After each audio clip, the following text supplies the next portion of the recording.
Tara, luto tayo! Hello everyone! Another day, another mini vlog! Day off ko nga ngayon, kaya samahan niyo ako magluto. 2:00 na nga ng hapon at ngayon lang kami nakaramdam ng gutom. Ang lulutuin ko nga pala ay pritong isda at talong na may alamang. Thank you nga pala sa mama kong pinadalhan kami ng alamang. Yung asawa ko talaga ang nag-request na magpadala ng alamang dito kasi hindi lang siya perfect sausawan, pati pang ulam pwede na. Shoutout sa dati kong pinapasukan sa Pilipinas na hindi din nagsasawa sa alamang ni mama. Anyways, balik tayo sa talong at isda. Pinagsabay ko na nga lutuin ng isda at talong para mabilis maluto at para makakain na.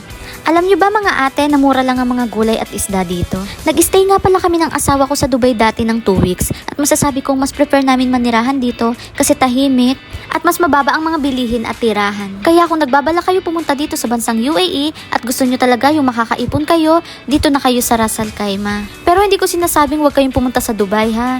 Maganda sa Dubai promise, maraming magagandang pasyalan, tanawin, mga mall at iba't ibang kainan. So, back to our topic. Tapos na nga ang niluluto ko at kumain na rin kami ni mama. Di namin nakakasabay si Patrick kasi 1 buwan na wala siyang day off. Kaya tinitirhan na lang namin siya ng pagkain. So, hanggang dito na lang. Paalam!